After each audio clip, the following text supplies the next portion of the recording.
A paz do Senhor, meus irmãos, vamos nessa aula de hoje dar continuidade ao ensino sobre a missão de Paulo a Acaia. E na aula anterior a gente falou sobre a estadia de Paulo em Atenas, e agora vamos falar sobre Paulo em Corinto.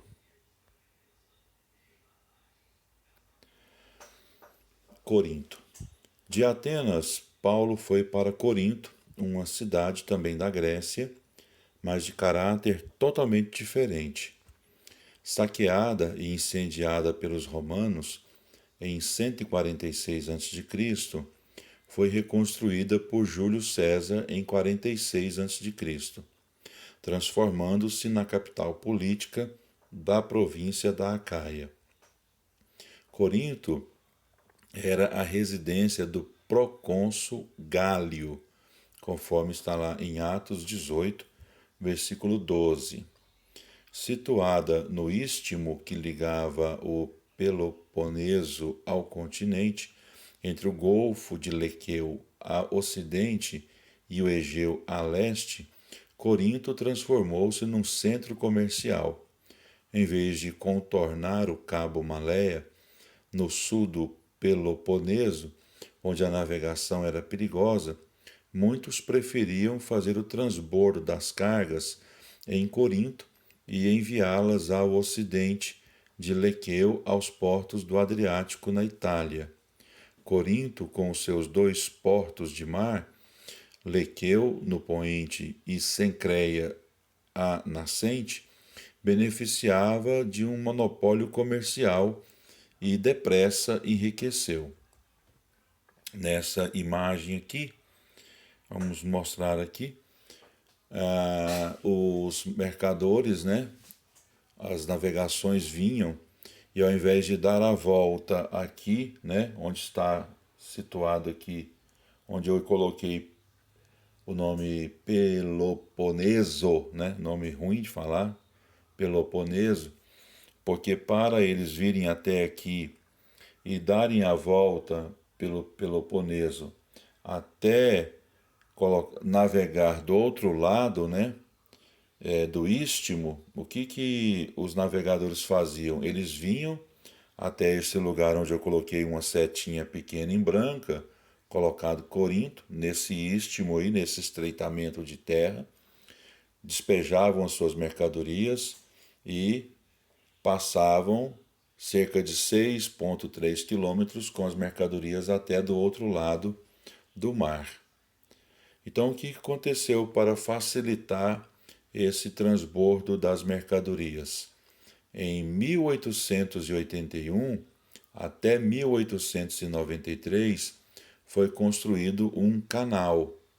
Então, vou mostrar aqui para vocês uma foto real, né, do Google, onde mostra aí o canal, que é esse traçado azulzinho, né, onde passam aí as embarcações. Vou mostrar uma outra foto aqui que mostra para vocês, né, a questão do canal. Então, o canal de Corinto é um canal que liga o Golfo de Corinto com o Mar Egeu.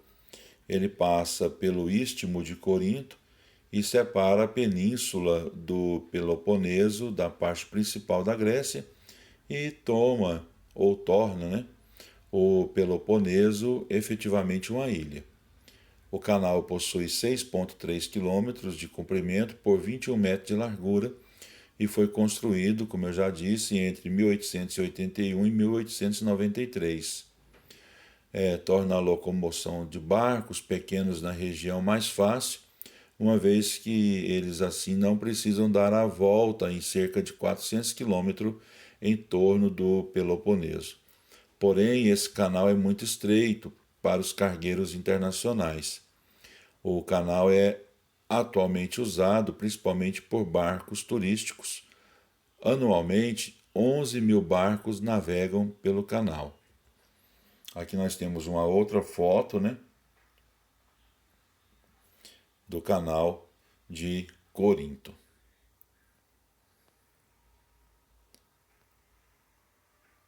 Do ponto de vista governativo, Corinto era uma colônia romana.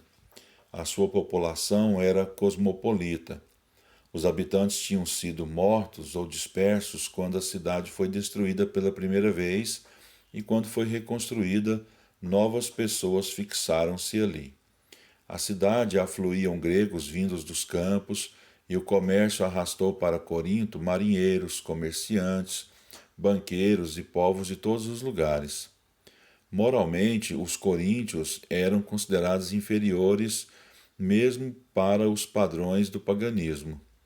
O templo de Afrodite, em Corinto, chegou a alojar 1.000 prostitutas cultuais, e o fluxo e refluxo das viagens e do comércio traziam à cidade uma população flutuante que incluía a escória do Mediterrâneo. A chegada de Paulo a Corinto talvez foi no outono do mesmo ano em que saiu da Macedônia. A administração de Gálio, perante o qual foi julgado, começou talvez em julho de 52 depois de Cristo.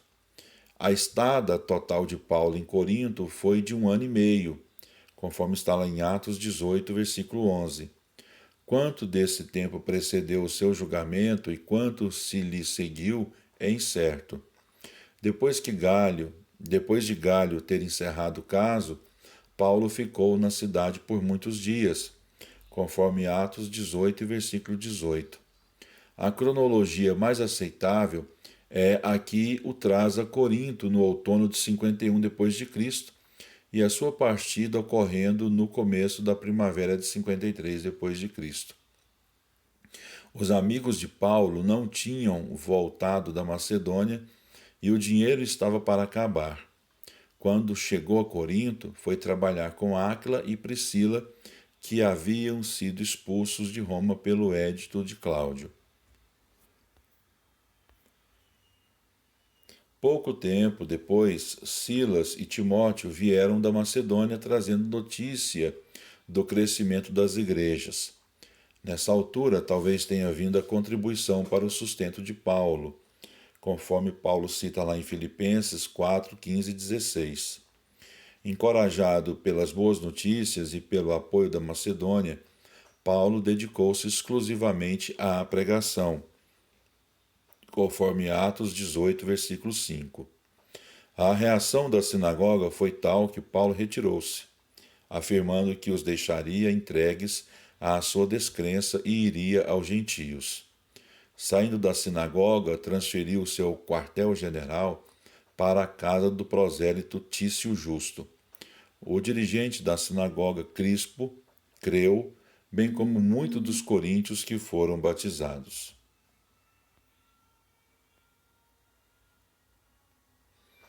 O ministério de Paulo em Corinto, nessa altura, parece ter decorrido debaixo de uma tensão considerável.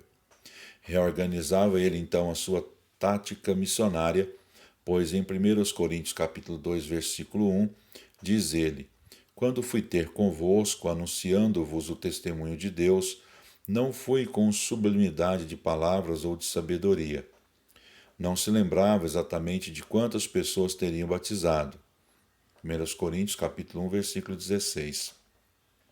Os 18 meses de trabalho de pioneiro naquela cidade corrupta e idólatra devem ter exigido dele grande desgaste físico e mental.